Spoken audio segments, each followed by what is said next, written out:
But to be barefoot strong just means that you are thinking about the feet, you are keeping them strong, you're keeping them recovered, you're keeping them sensory sensitive. So there's just things that you're doing from a lifestyle perspective that is going to help you with what I call movement longevity.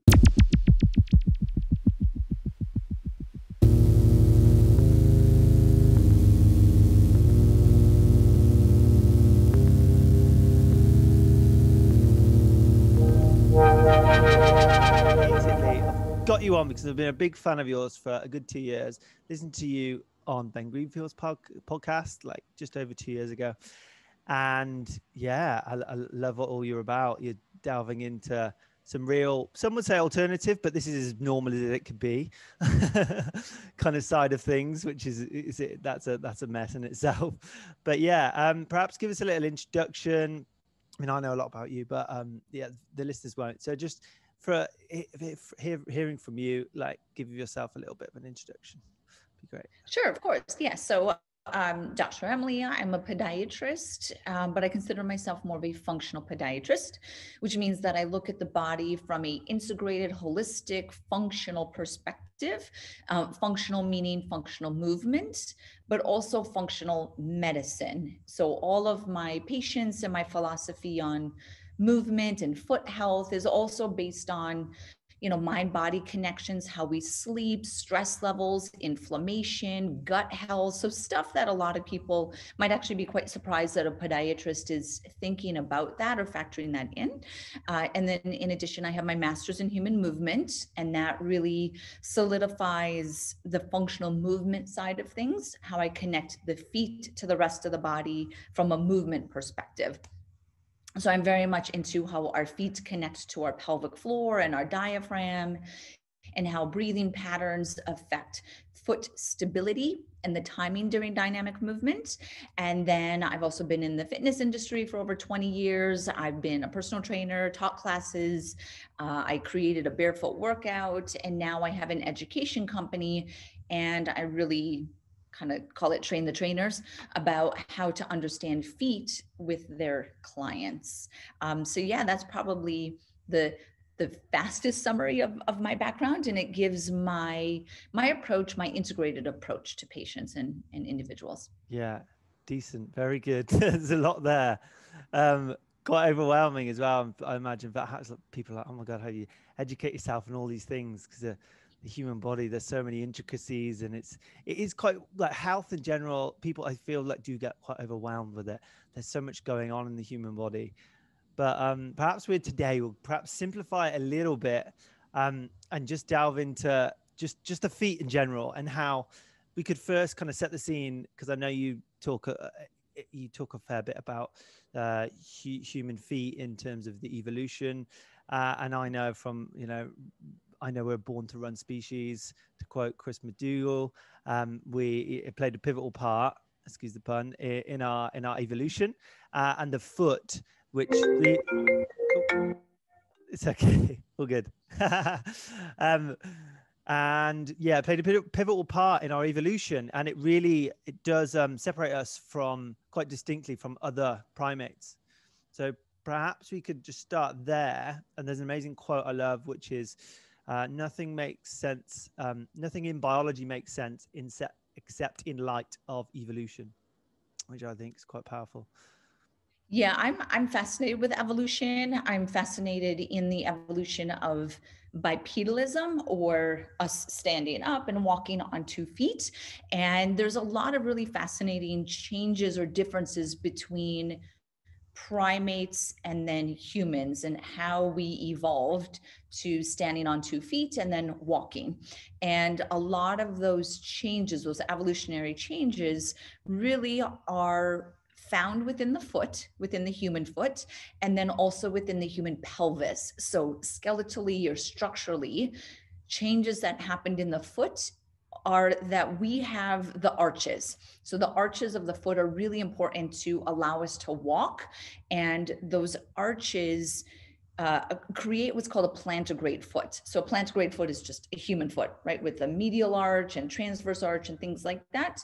Whereas when we look at primates actually walk on the side of their feet. So they do stand up. You can see some primates standing up and walking on 2 feet, but they're very much knees bent, hunching forward, and they're on the outside of their feet. And they have thumbs. They don't have big toes, similar to the way that we do. So the changes of getting these arches and getting the foot down into this plantigrade foot was necessary to allow us to walk. And then, like I said, simultaneously, you can see these structural changes in the pelvis that in a primate, the pelvis is strictly anterior, posterior, or sagittal, which means it's flat. And then in the human pelvis, it rotated out. So we have like a curve or a bowl, which is our pelvis. It's rounded. And that rounding of the pelvis allows your glutes to stabilize you on one leg. So that's how you can start to see, oh, okay, the foot allowed us to stand on one leg. The pelvis allowed the glutes and the rest of our muscles to stabilize us on one leg. And that was a necessary change. So I often say that the three functional characteristics of the human foot that allows us to be bipedal, and this is based off of the evolution, is that our foot is designed to stand on one leg, to balance, right? That's the first. The second is to absorb impact forces. So the way that the foot contracts and stiffens to absorb energy to allow us to walk is the second function. That's based off of isometric contractions of the foot and fascial tension. And then the third is that our foot is able to become what's called a rigid lever. So for any of the listeners, a rigid lever is if you did a calf raise, right? And you're on your toes, so you're kind of up. That position, what is called a rigid lever. No other foot can do that in the way that the human foot does. And the rigid lever position is necessary because it allows us to go forward. So bipedalism, optimal bipedalism from an evolution perspective involves single leg stance, involves transfer of energy or potential energy, and then it involves forward progression. If you can't do those three functions, your gait will be compromised. So all of that is built into a plantigrade foot. Mm-hmm. Yeah. And we have, is it 4 layers of arch muscle? We have 4 plantar layers, yes. And the deepest layer of our foot, which is the 4th plantar layer, it's the deepest. It's the one that's sitting on the bone. For those that are familiar with foot anatomy, you have your posterior tibialis, peroneus longus, and interossei. And the purpose of those 3 muscles that actually connect to each other, so they fascially blend into each other, the whole purpose of that is to stabilize the rigid lever. So I am obsessed with the rigid lever position of the foot. See how many times you can fit that in. Yeah, I know. How many times can I say that?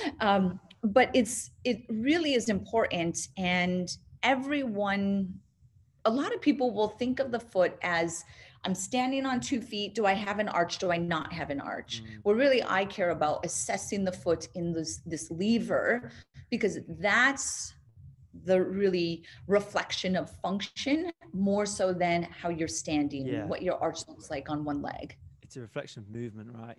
So we all kind of need to move, and you being in that kind of one-legged, almost hop position is a reference to how you're gonna, how your body's gonna interact with that foot and how the foot's interacting with everything else. Yeah, and it's fascinating. 26 bones, 33 joints, and over 106 ligaments, tendons. And I just think of that so much, like it's so condensed. Like our hands have probably not as many, but a lot of bones and articulations. And for me, it's like, okay, they're there for a reason. They're there because that's what needs the most amount of joints and mobilities and kind of intricacies. So we need to be moving it in many different ways. And it needs to be moving in, you know, kind of different terrain. And if we're not doing that, let's bring in the kind of, because the first thing that really got me fascinated with the feet is kind of this reanalyzing our social norms, our conditions, and really taking it back to a fundamental level. And first, let's start at the feet, because they're the, you know, let's work upwards from the ground up. Look at your feet, and it kind of dawned on me, and it coincided with Viva Barefoot and the functional kind of footwear movement. Just noticing that, okay, my foot is one shape and my shoe's another. So I've actually got shoe-shaped feet and not foot-shaped feet. And then you look to the natural people of the world, and then you think, okay, what's actually going on here? So bring in footwear perhaps a little bit, and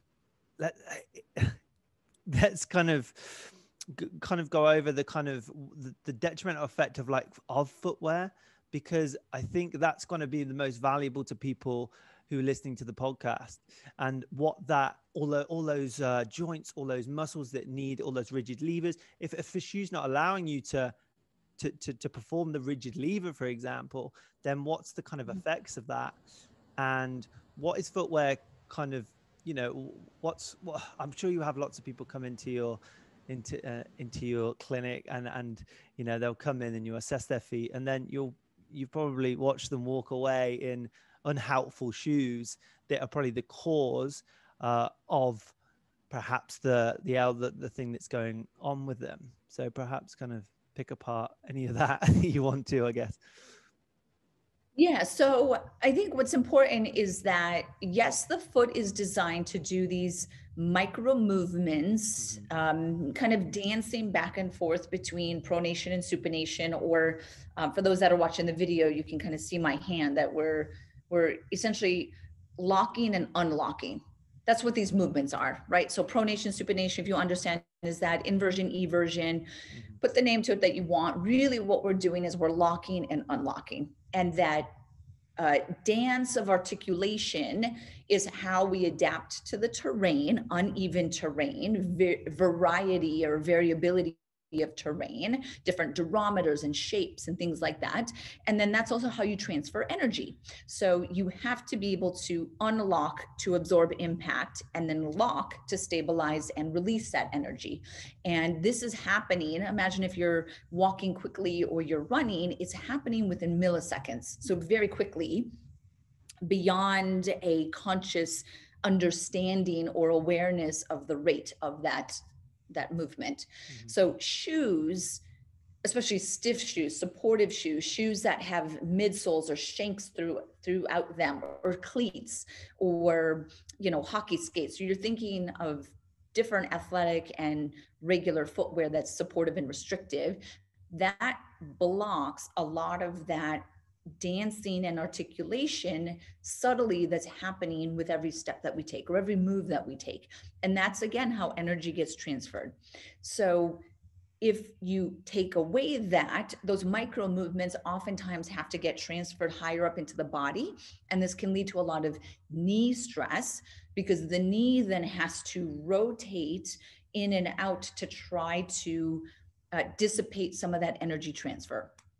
And this is where you can actually see a lot of stress to the meniscus because of those micro movements. Or in a athletic situation, you can get an ACL injury or other, you know, MCL, lateral ligament injuries to the knee. You can absolutely see that. Or it can also go higher up in the body, all the way up into the lower back and the SI joint, because all of those are connected functionally. Now, in other footwear, another characteristic that's really important, besides just this movement, which is a mechanical description of the foot, is I like to think about the foot from a sensory perspective. And the sensory perspective is that there's tons of fascia, ligaments that you mentioned, connective tissue that is full of nerves. And the purpose of the nerves is to read information. They're sensory seekers in a sense. And every movement triggers those nerves to tell the brain how to stabilize and move the foot. So there's a movement of the foot that's called splay. And splay is the spreading or the opening of the long bones. So these are called metacarpals in the hand, but in the foot, metacarpals. And then every time you shift forward into my favorite position, which is the lever, your foot needs to splay. And that splay triggers ligaments and these nerves in the foot to create stability. In a narrow shoe, like a stiff dress shoe, or like a stiletto or a cleat, or something like that that's stiff and doesn't allow the foot to spread, you don't get that same trigger. And then the foot becomes slower at stability. And this is how I can see a lot of plantar fasciitis, stress fractures, Achilles tendonitis, neuromas are related to this. So that's where natural footwear that has a wide toe box that allows the foot to splay, not the toes, I'm talking about the foot, the metatarsals splay, and then allows the foot to rotate and articulate on itself. That's really the optimal environment.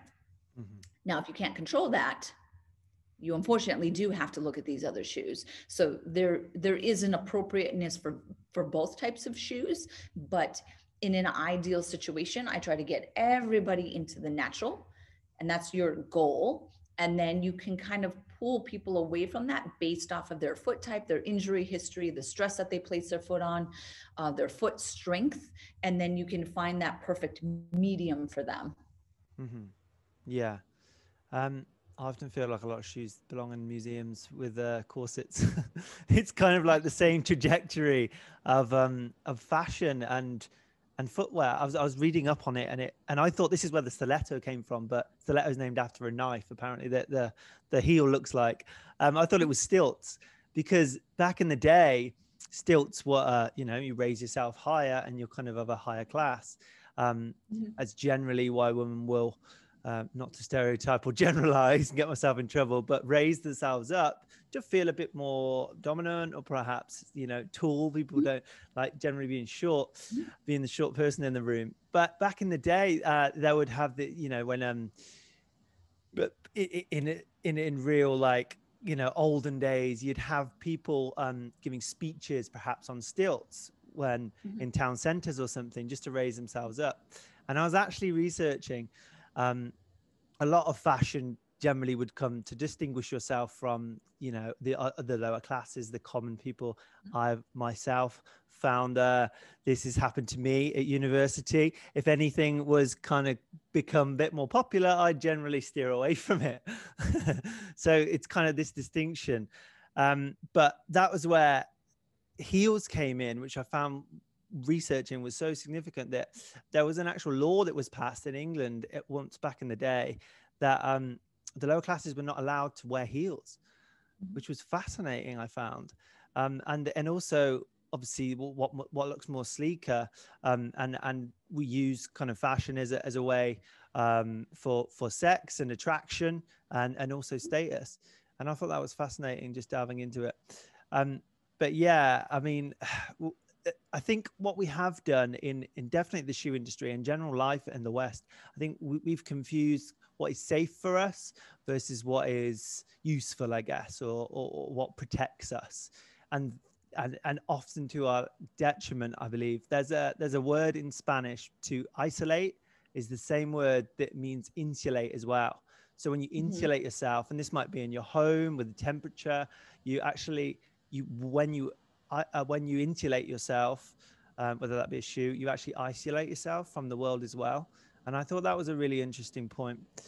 But yeah, I think it will be really beneficial for people to kind of understand what is what I think it's the time as well you spend. What's the majority of your time you're spending, and what shoes they're kind of, how much you spending with compromising footwear. Because if you're going out on a night out and you want to wear stilettos with, a narrow toe box, and that's, for you do that once a month or so, I don't think there's too much wrong with that, but it's the majority of the time which you're spending in a certain shoe. So perhaps. Yeah. So I tell people that, one, I do want to just kind of add on the point that you made about footwear being fashion and status, which is true. And that is still part of society today. That's why some people collect, Air Jordans, and there's these crazy sneakers that, they only make so many and they're hundreds of dollars, or, look at Manolo Blahniks and things like that, it's a status symbol, and it will always be a status symbol. So for people who are very much into natural footwear, which I am as well, but I used to live in New York City, in the fashion capital. Like, I understand the reality of fashion and the role that footwear has in fashion and status, and it will forever be there. And you can't fight that, which is fine. Leave it at that. So when I have a patient that comes in and they maybe are wearing stilettos at work because they're a executive in a very competitive industry, which is primarily with men, and they need to position themselves, so they're trying to be taller and things like that, like you had said with the stilettos. I can't fault them for that and try to tell them, no, you have to wear flats of this. But say it, when you do that, can you, for the rest of your day or your weekend, look at this healthier footwear, and then give them the suggestions of what I had said earlier, of what we're looking for from natural shoes. And then also educate them on how to reverse the damage of those restrictive shoes. Similar to soccer, football, the cleats, right? Is you're not going to change the cleat. I have people who've approached me to try to create this minimal cleat. And I just don't know if it's going to be done. So in the interim, any of the football players and such, they have to be in a restrictive, negative cleat. However, when they get out of the cleat, what can they do? Can they use correctos and toe spacers and release the feet and mobilize the posterior group or the calves? Can they do different things to stay connected to the foot so that they offset the stress of that footwear? And then to keep an open perspective on that. That's the way that I try to look at it, is offset the stress of the environment that you're in. And that could even be standing all day at work. If you have to stand all day, even in the best shoes, you are putting excess stress on your body, and you will start to feel it in your feet. So you need to reset every single day or evening the stress that you put on your feet and body. Release your feet, roll your feet, things like that. Yeah, interesting. What was I going to say? I was going to say that's probably why you're really successful, because you have a good approach. I'd be like, change your footwear, change your lifestyle. It's not working for you.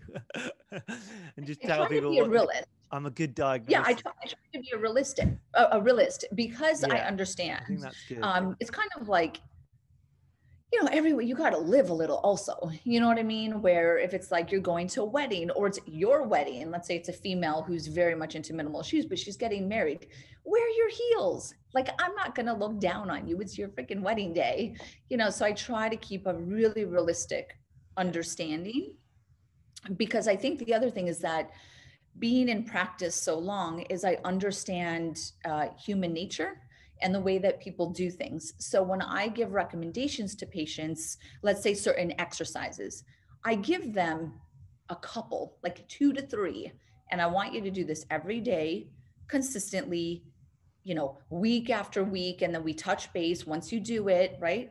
Then we add on maybe one more healthy foot habit, and then you do that consistently, so that I'm actually making lifestyle changes versus quick fix, do this for 3 months and then you have no problem. It's almost like diets. Like, I don't believe in diets. I believe in lifestyle changes, and just the belief in adoption and ownership of that lifestyle.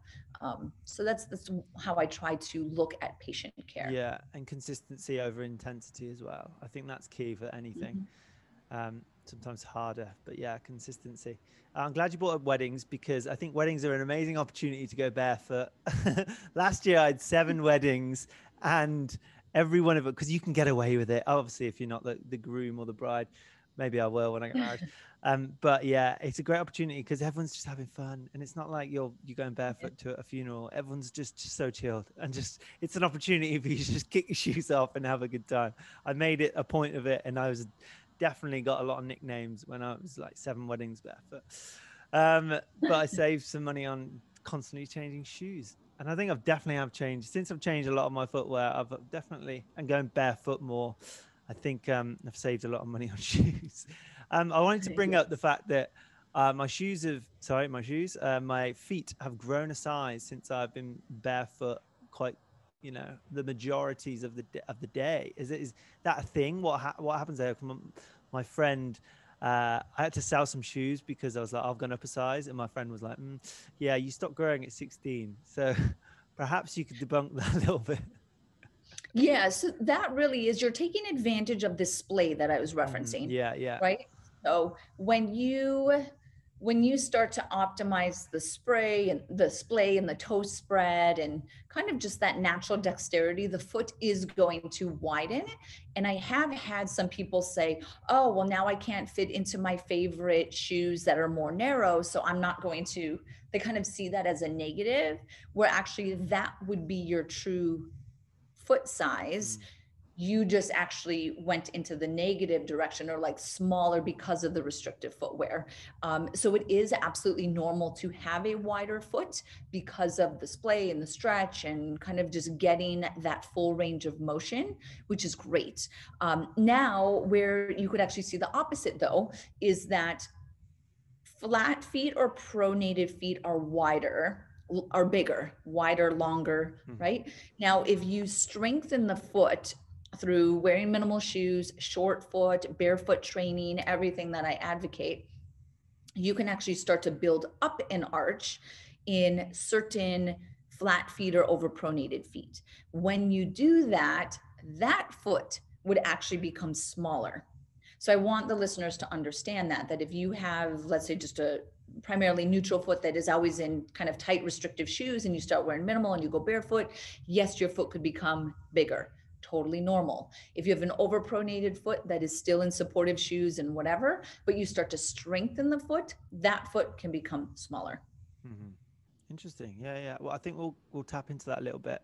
But first, I want to go back to kind of the interoception that you were talking about, and why that is so beneficial for our health, exposing our feet to kind of the natural world and just getting them out. I know you don't own any socks. I took mine off for the podcast just to be in your presence.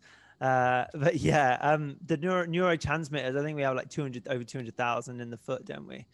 So perhaps could we Yes. talk a little bit about that? Yeah, so the skin in the bottom of the feet has tons of nerves. Now, not all of those nerves are for movement per se.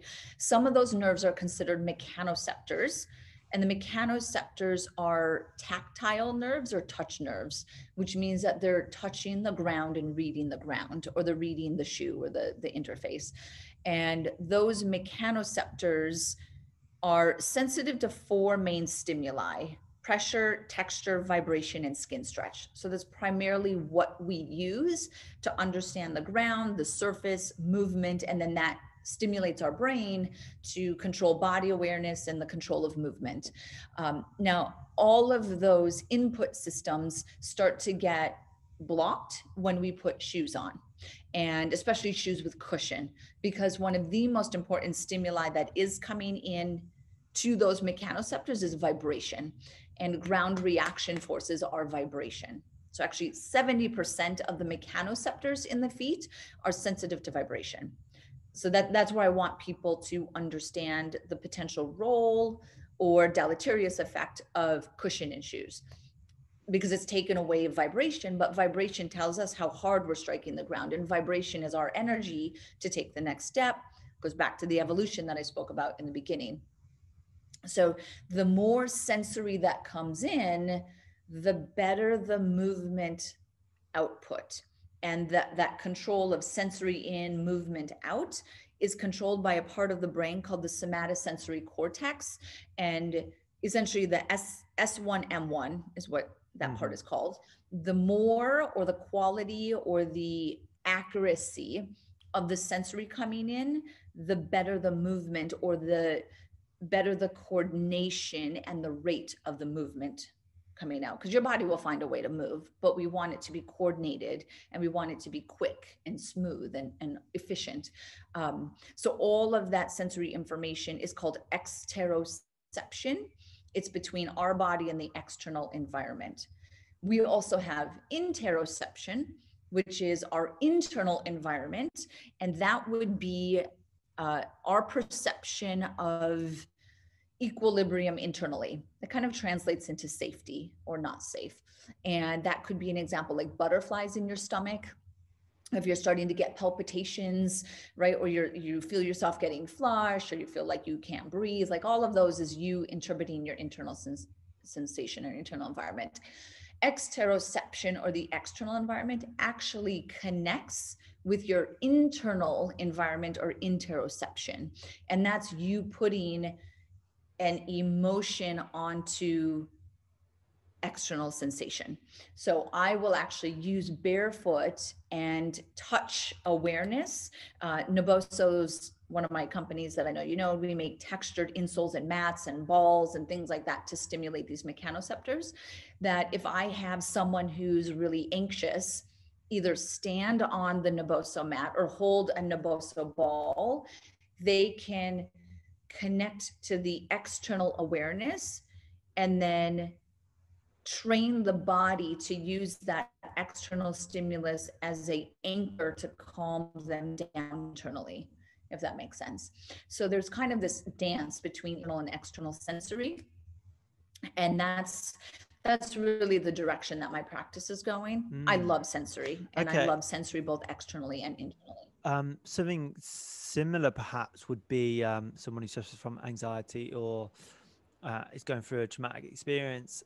I don't know if it's perhaps, it could be even autism, that they have like weighted blankets and that extra weight on them makes them feel safe, for example. So that could be something similar.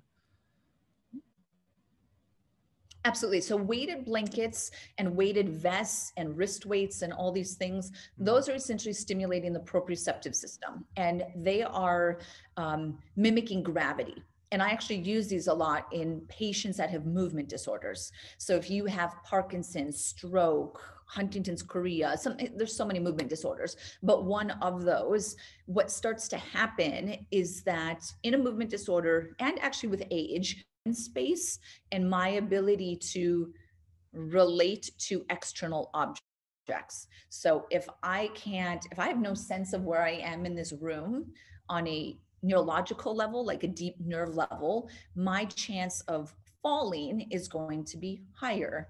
Or it could actually induce anxiety, like you're saying, that I don't feel myself. So that's a little bit discombobulating. And depending on my level of self-awareness, that discombobulation could actually trigger a fight or flight response. In children, it usually does, like autism, that they just can't feel their body. So that's why they do triggers to do it. So, let's say if an autistic child, which becomes an autistic adult, starts to kind of shake, like they'll do things with their hands a lot. So every time I do this with my hand, I'm moving it, for those that aren't watching the video, I'm stimulating proprioceptors in the joint capsule, which is triggering the nervous system. Or they'll use a lot of, yes, weighted blankets, but things that hug the child, like a hammock or something like a bean bag that wraps around my body. It's essentially stimulating the exteroceptive nervous system, which then links to an interoceptive response, and the individual calms down. To me, it's fascinating, absolutely fascinating. And that's one of the reasons why I absolutely love NABOSO, because it is a sensory trigger that has all of these impacts, both, movement, cognitively, emotionally, because that's the power of sensory. Yeah, absolutely. I wouldn't be doing a service to the podcast if I didn't mention Tony Riddle, who was, do you follow him on Instagram? Don't. Worth a follow if you're an Instagrammer. But he was the one who I went to a barefoot running workshop a couple of years ago because I started to play around with being barefoot, and I don't know if you teach people who teach.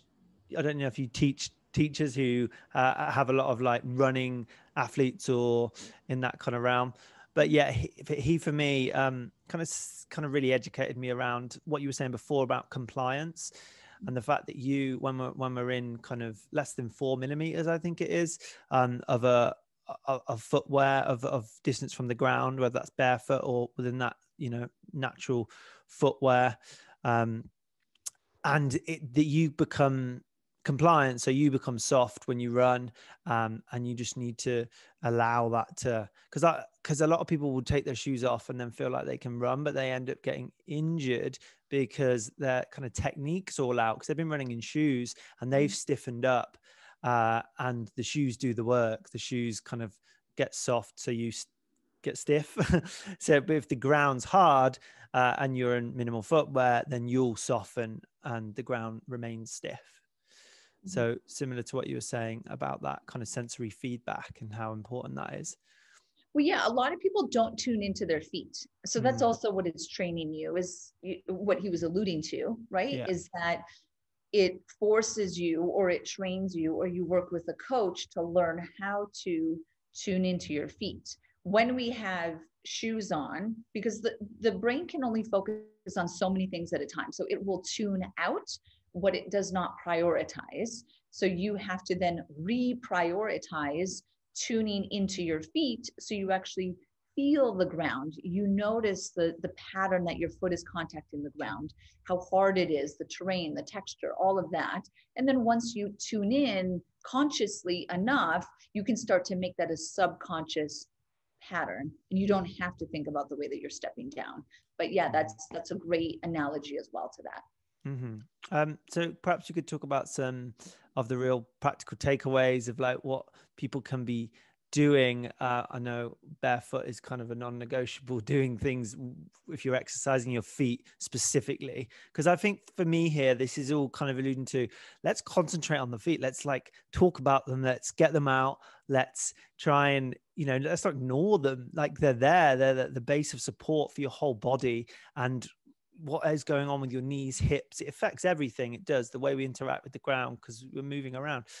So perhaps some practical things that people can really, work on, some consistent, simple ways of barefoot strong, making our feet strong.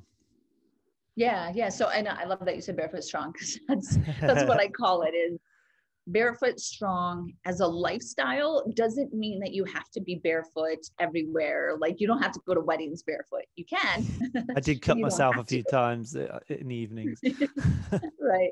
But to be barefoot strong just means that you are thinking about the feet, you are keeping them strong, you're keeping them recovered, you're keeping them sensory sensitive. So there's just things that you're doing from a lifestyle perspective that is going to help you with what I call movement longevity. And that really is built around the feet. So the three things that I recommend is keeping the feet strong. This could be, couple times a week, 2 to 3 times a week, doing 20 to 30 minutes of intentional foot exercises, short foot, technically Pilates, yoga. If you're doing your workout like kettlebells and squats, do them barefoot. That's a form of keeping the feet strong. Second is foot recovery, because our feet are stressed in every movement that we do, or even if we stand in one place, feet get stressed or used. Is that foot recovery is a 5-minute foot release every morning and every evening. That could be standing on a lacrosse ball, a golf ball, a roller. I don't care what people use, but you want to release the feet every morning and evening. And if you do that, I tell people to do it when they brush their teeth. Like I want things to be lifestyle. So, for the past 15 years, probably, I've had some release tool in front of my bathroom sink. So it's just like, no excuse, brush teeth, stand on them, release. So it's done every day. Small dose, consistent, day after day makes a greater impact than just, a couple times high intensity. Yeah, I just want to hone in on that point, because I do play around with standing on one foot when I'm brushing my teeth, brushing with left hand, like just changing the feet, squatting down. Just squatting whilst I'm brushing my teeth is brilliant, because you're really like placing the weight intentionally on all 4 corners of your feet and perhaps rocking back and forth. The other day I even experimented with peeing standing up on one foot. So that was quite interesting for balance. But yeah. And I saw once, I think it must have been on Instagram, someone had carved out like a kind of square in their kitchen, and they placed loads of little stones in that square. So when they were cooking, they were kind of moving over this terrain, and really like getting in some kind of, uneven surface, but almost probably like a pummel stone vibe as well, but also just to kind of, get the feet feeling, Yep, absolutely. So that would be the second one. So going across like a rock path could be a form of a stimulus or a form of recovery because of that SMR or that massage side to it. And then the third and final one, as far as this barefoot strong lifestyle, is sensory stimulation. So I want people to have at least 30 minutes of sensory stimulation every day, barefoot sensory stimulation. And that could be just walking around your home barefoot, which the listeners are probably already barefoot a lot, but you will not be surprised how many people wear shoes from the moment they wake up to the moment they go to bed. It's just their lifestyle to wake up, put on shoes, and they are literally in them for, 12 plus hours. So having 30 minutes. Now, that ideal barefoot stimulation, if you're obviously more kind of an advocate of barefoot, would be on different surfaces, different textures.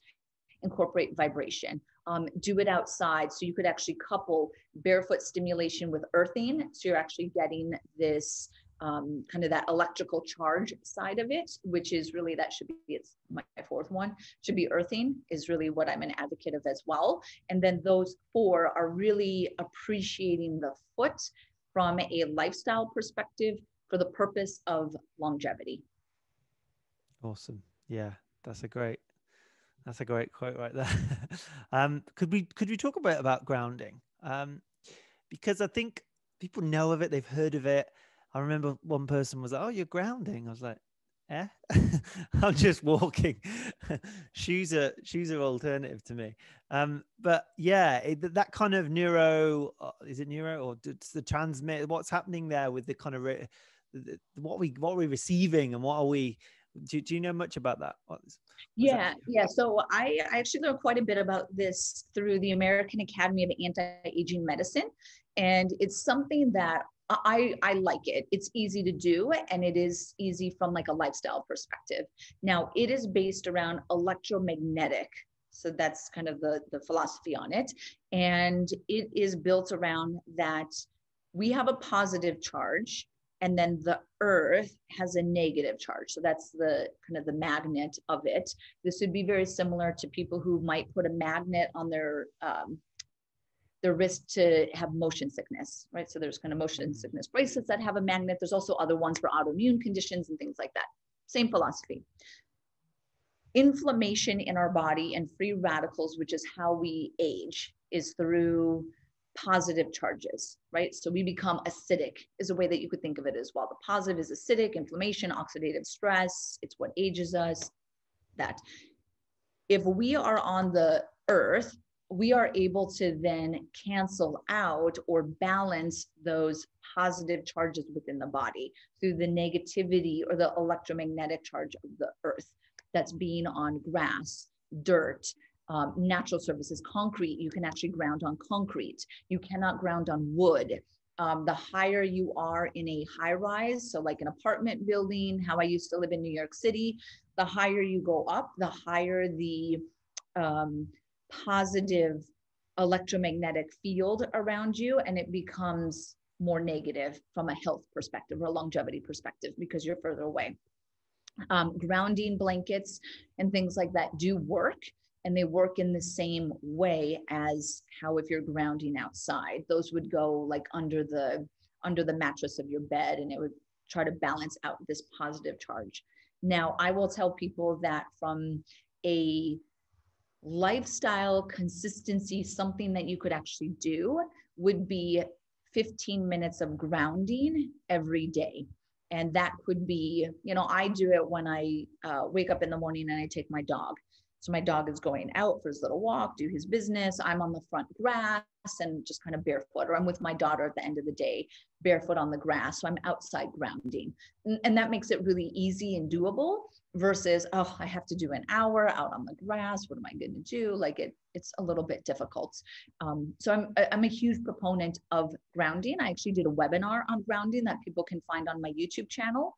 And then there is a lot of research around it as well of the benefits. There's a lot of circulatory benefits as well.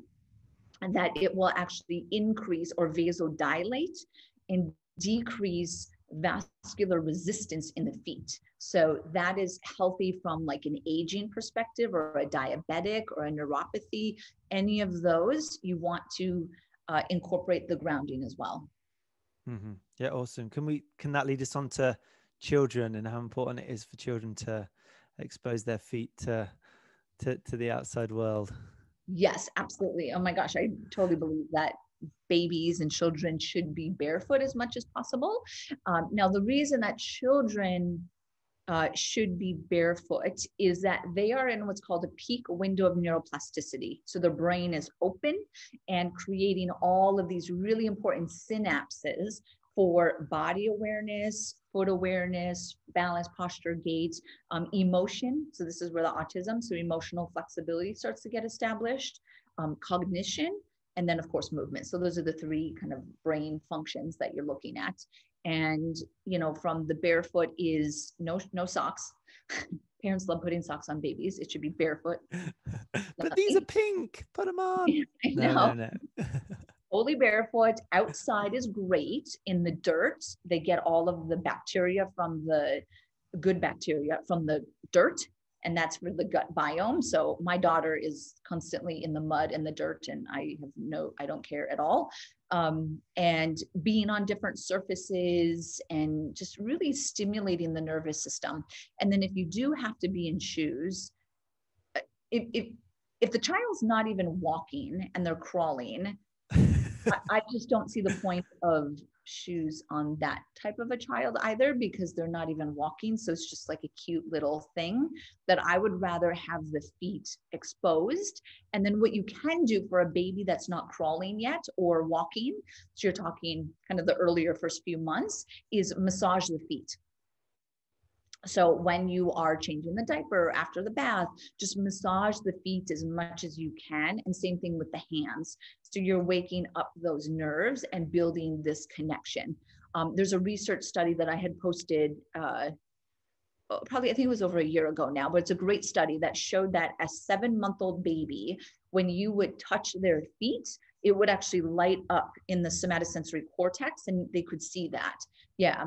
And then what was interesting is that the baby saw other feet and it lit up their somatosensory cortex also. It was fascinating. So it was starting to relate to awareness, and everything about how we stand in gravity is based off of awareness. And the whole purpose of us, our nervous system, is to move. That's why we have a nervous system, is we are designed to move, to walk, to stand, to crawl, to whatever. And that is built off of awareness, and foot awareness is huge. Mm-hmm. Yeah, amazing. I wanted to ask you about, leads us on quite nicely to bacteria and hygiene, because again, back to the safety aspect, I know I get a lot of looks. I mean, I go in shops if I can, if the weather suits and I'm good, I'll go in shops. I did once get kicked out of Aldi in Spain for not wearing shoes, and they were quite like hard on it. You can't not wear shoes in here. But generally around here, people know me in my local area, and I'll wear no shoes in the co-op, and they're like, great. I did once. Someone said about hygiene, and I was like, well, aren't shoes carrying the same thing that you are afraid of or concerned about? Surely shoes are the same. So perhaps like verrucas, I mean, things like that, and foot hygiene and swimming baths. I think when we were younger, we were really like put off from going barefoot because we would catch something that was, going to be there forever, or like perhaps you could just tune into that a bit about bacteria, because very important point that you mentioned. And we did the same thing to fat as well. We demonized it and we were like, fat's bad. Well, there's different kinds of fat. Similarly, there's different kinds of bacteria. Yep, that's a great question. So bacteria, viruses, fungus, everything that people are thinking about, from plantar's warts to athlete's foot, like those are probably the two biggest. Outside of if you have a cut in your foot and then you get bacteria. So that's, I'll talk about that second. But for ones where you have the closed skin and people think, I don't want to get a plantar's wart, or I don't want to get athlete's foot, so a fungal infection.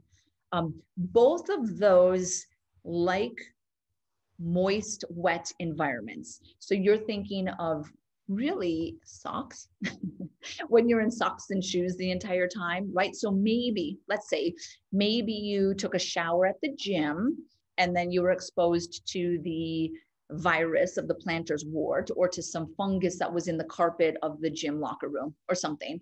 And then you put your socks on and your shoes, and now it's dark and it's wet and you're in it for a long period. That's the environment that breeds those those viruses and fungus. If you are exposed to it and then you keep the feet clean and dry and you're out, even if you're still barefoot, then the ability for the virus and the fungus that's not its an ideal environment. So for it to thrive is much more difficult. Now, I do recommend from a hygiene perspective that usually where fungus is it's going to be in between the toes. So just make sure that if you are barefoot, that you're cleaning the feet, you're cleaning in between the toes. If you have any small cut, it's a break in the skin. And of course you can get bacteria that gets into it, like any part of your body that gets a break in the skin. But the skin in the bottom of the feet is inherently thicker to withstand little scrapes and cuts and things like that. And there are layers to skin. So if you get a little tiny scrape, yes, that's a break in your skin, but you have more layers of skin under it to protect from the potential bacteria. So again, it's keeping the feet clean. If you are barefoot like the way that you are and you happen to accidentally scrape or cut the foot, nothing bad, but just a small break in the skin, you can cover it, wear shoes for a couple of days, and then get out of it again and you'll be fine. So I think it's being smart about it. And then really the concern of from a hygiene of you're barefoot in a grocery store and they just say that that's not hygiene is, yes, society's confusion around it. And a lot of that, unfortunately, was because of legal reasons, is that if you cut your foot in their store, technically they're legally liable for that injury. And then that kind of just freaks out people. And then from an overarching kind of rule or law, they just say no shoes. That's the only thing. But I think a lot of that is changing, and there's a lot of ways to hide and have like pseudo shoes or something like that. And it's the nature of the game. I just call it a game. It just means if you can't be barefoot in a grocery store or in a restaurant, just have a pair of slides, like flip-flop or thongs in your bag, and just put them on and go in the store and get your thing. Like, it's just a battle that's, like, in my opinion, not worth it, because it's just the nature of the beast. It's bureaucratic stuff.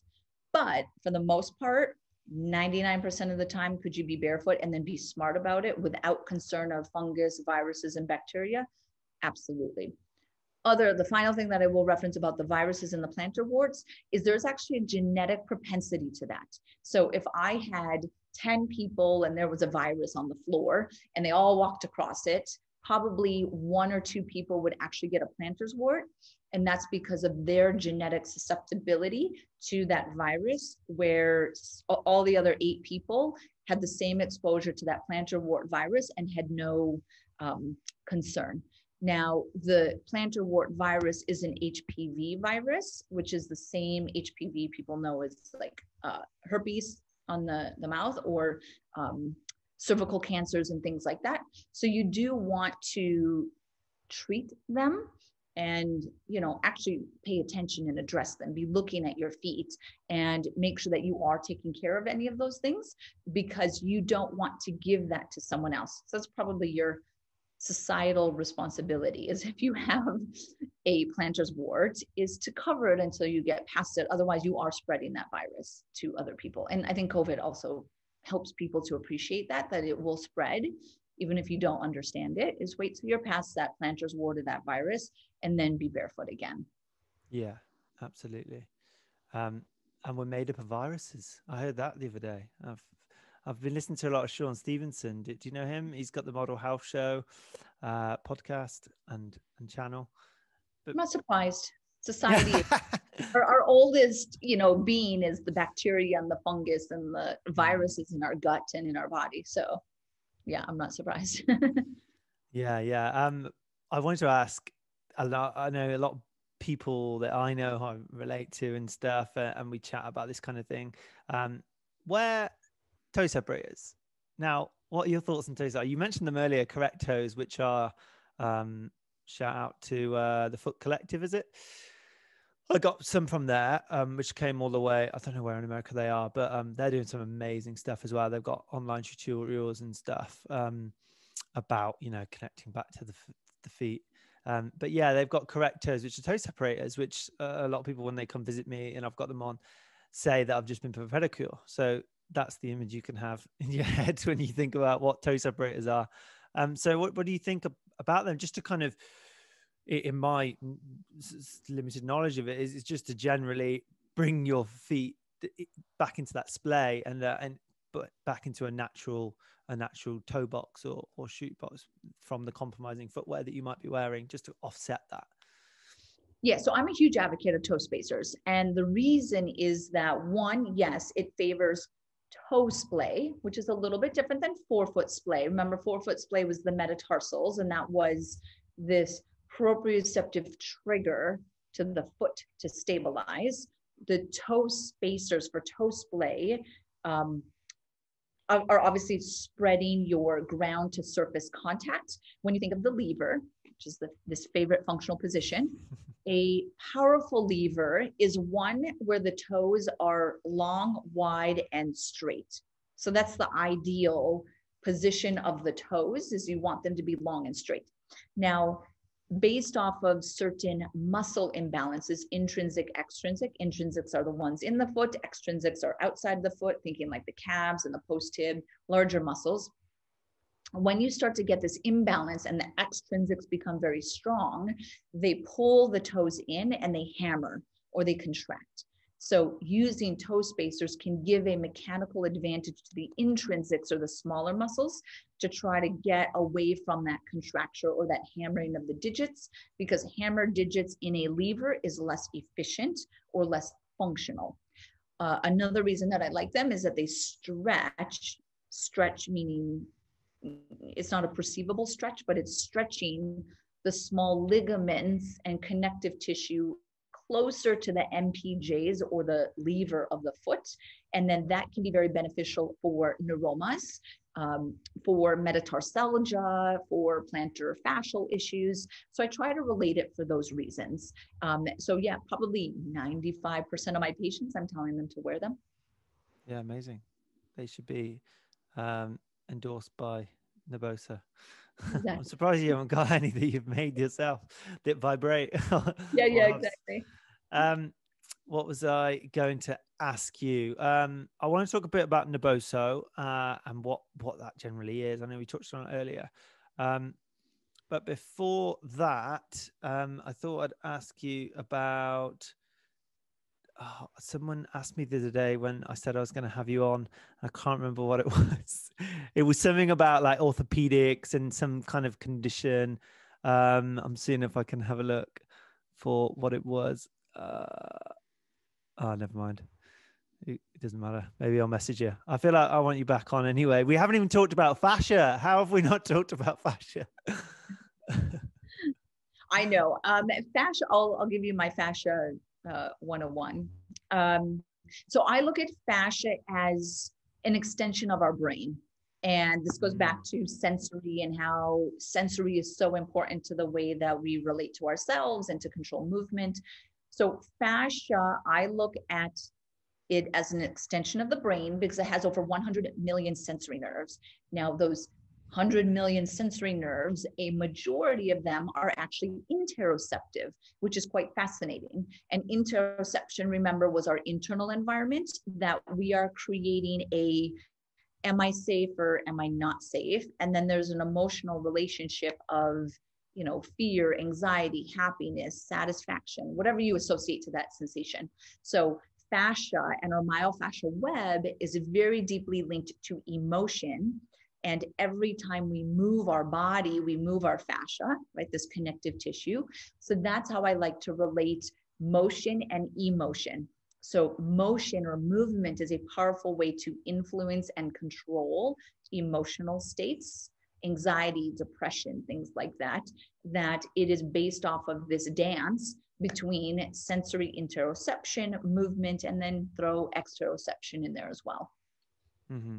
And I always pictured it as like the cling film that wraps around kind of underneath our skin. Would that be right?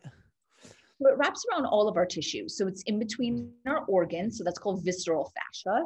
Viscera is gut, right? So your stomach, your intestines, kidneys, liver, like all of that, they're connected to each other internally through connective tissue, fascia. And then that is blending into our diaphragm and our pelvic floor. And then that wraps into the bone. And when it wraps around the bone, it's called periosteum, or saran wrap around bone. And then that blends into the muscle group, and then the muscle fibers, and then the muscle fibrils. So it becomes very, very much broken down. And then it also wraps around the nerves and then the blood vessels. So you can see how this becomes very, very interconnected. And again, that interconnection is really for sensory. Mm-hmm. Mm-hmm. And how does this all relate to NABOSO? Because I know you do yoga mats and grounding mats and the vibration side of it. I do understand, but perhaps even for me, could you kind of go over that in a bit of an overview? Because is it just particularly because everything is a vibration, but this does it really centralize the vibration using like different textures and stuff? Is that what's going on? Yeah, so for the listeners who are not familiar with NABOSO, it's NABOSO, and our website's naboso.com. This is a textured sensory product line that I developed in 2017. We do have UK-based distribution, as well as around the world. And we have 4 main products. So we have insoles, mats, flooring, and then we have a new accessory ball, a release ball that has our texture on it. And all of these products with the texture are stimulating a specific mechanoreceptor in the hands and the feet. I don't know if you remember that I said there's 4 main things that the hands and the feet are sensitive to, which is texture, vibration, skin stretch, and pressure. So the texture is the same nerve that you use to read Braille. So the Braille nerve in the hand is the same one that we stimulate. So when you look at the NABOSO products, there's tiny little pyramids across the entire surface, very subtle, but specific to this nerve, the Braille nerve. And then when you stimulate that nerve, that's where it communicates with the brain, somatosensory cortex.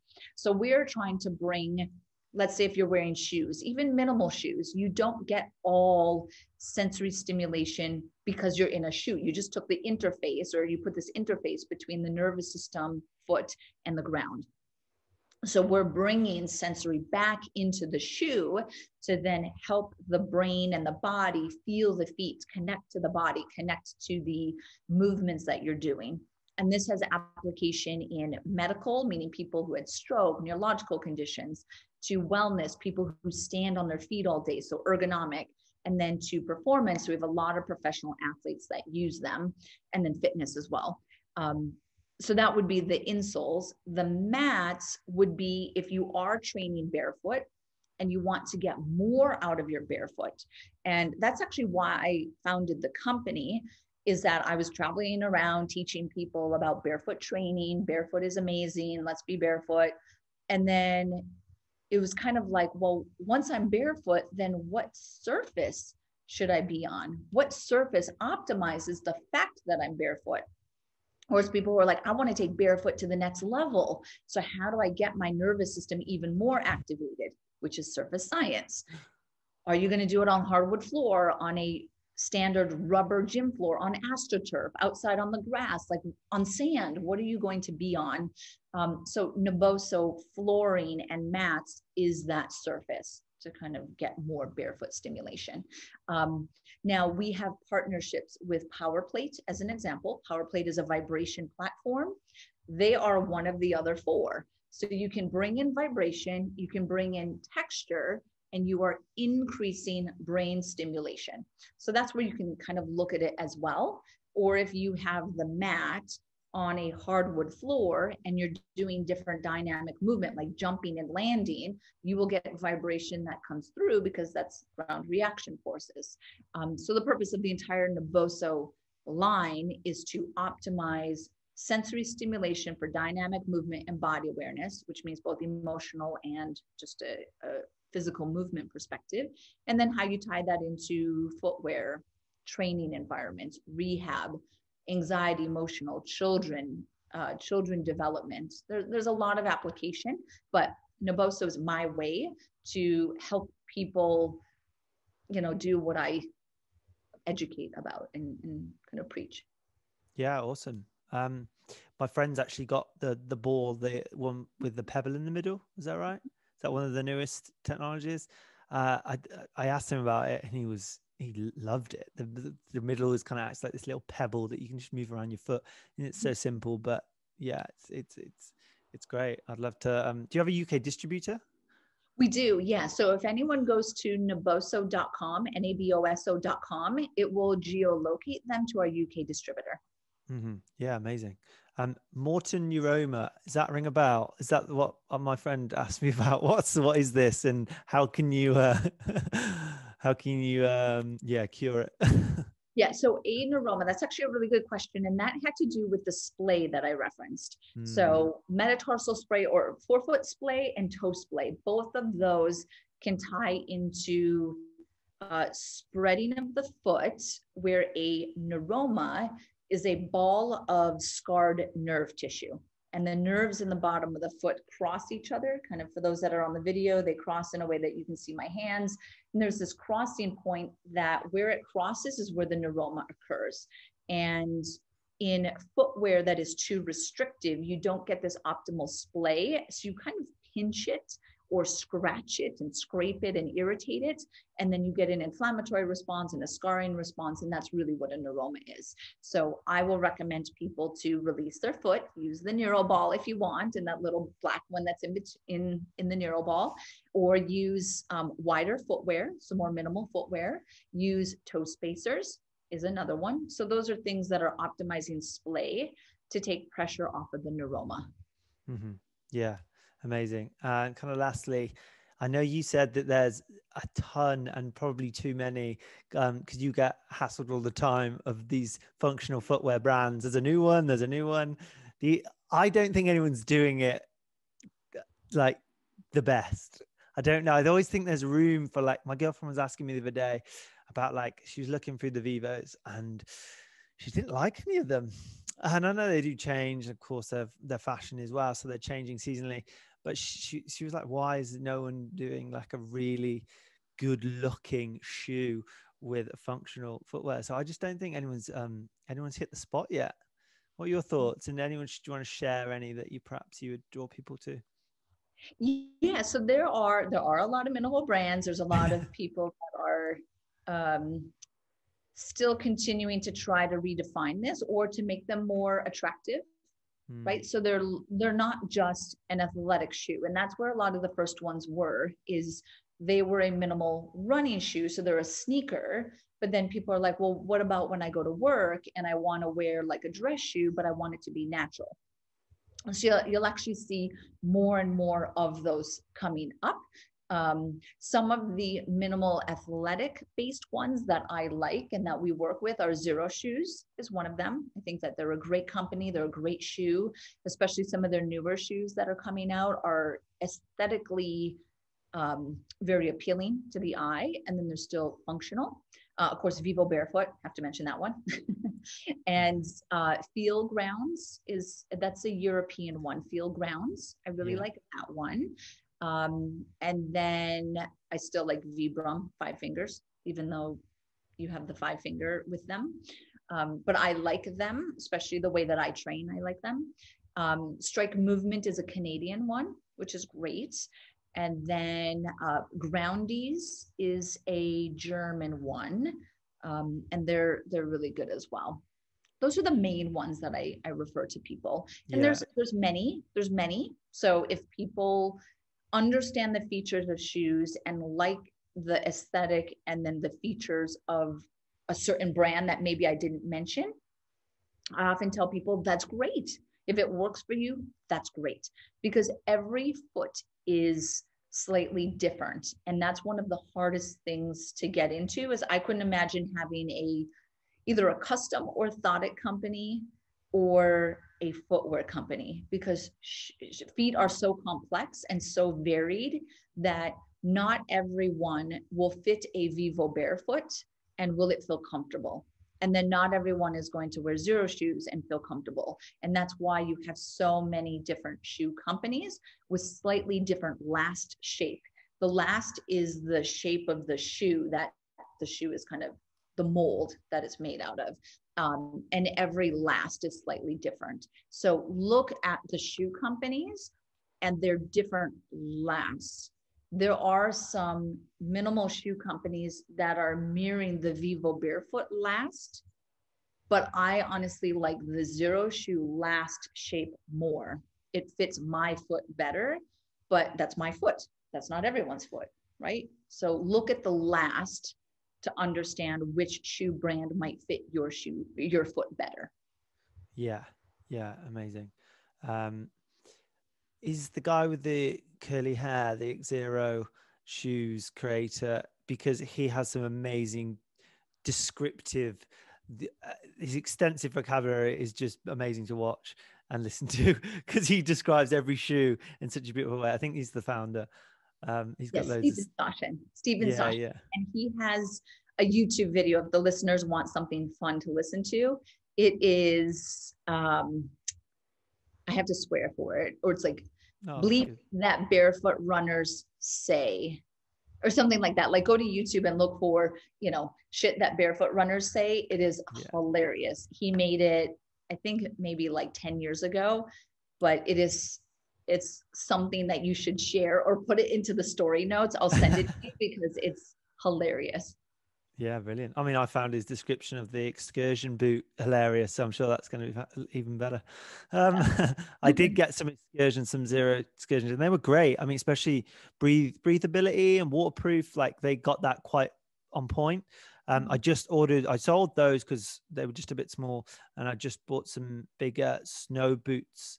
So I'm going to see how they are. But yeah, amazing. Thanks for coming on and sharing all your wisdom and your knowledge. It's been an absolute pleasure. Anything you want to share or point people to? Yeah. So for those that want to learn more about how I look at feet, there's a couple domains that they can go to. Barefootstrong.com. That leads into my book, and my book is called Barefoot Strong. You can also get it on Amazon. It's on Amazon UK. NABOSO website, I gave that, but naboso.com, that'll geolocate you to the UK distributor if that's where people are listening from. And then my YouTube channel has lots of video and education rabbit holes that people can go into.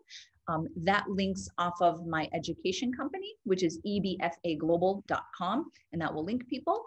And then I'm on Instagram, I'm on Facebook, probably those two main ones. Yeah. Aren't you doing a course with Gait Happens? Yes, we are. It's tonight. So. Oh, is it tonight? Oh, wow. Yes, but it's the month of February. So depending when people are listening to this, and it's being recorded. So it is about the chronic foot and what happens when you are doing your functional exercises or functional programming and you are hitting a wall, not getting better. How do you tie in clinical understandings of perhaps immobilization, perhaps injection, perhaps surgery, and what is that role in this functional world so that people understand how to help themselves or help people when they primarily want to stay functional, but maybe they've exhausted their functional options. And I'm coming in with that voice of saying like, hey, this is the clinical side that you really do need to consider. And just know that if I say you need surgery, I'm saying it with a deep, heavy understanding of functional movement and the role of functional training. I'm not just blindly telling people to have surgery. So that's what we're doing. And it's going to be a great series. So for anyone who wants to learn more of that, it would be on ebfaglobal.com. Mm-hmm. Yeah, powerful stuff.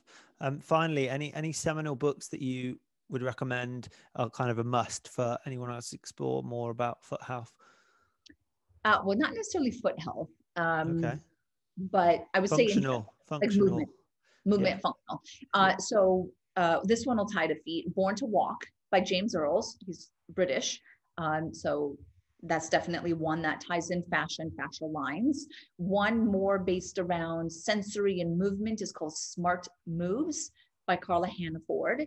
That goes into the shaping of the brain, starts with children all the way up. So that's an incredible book. And then one, if you do want to kind of dive into this emotional side of movement in the body and all of that, is Waking the Tiger by Dr. Peter Levine. Yeah, I've heard of that. Peter Levine has got some fascinating books on trauma as well. Yeah. He's amazing. Great. Good stuff. Thank you very much. Of course. Thank you. It was a pleasure.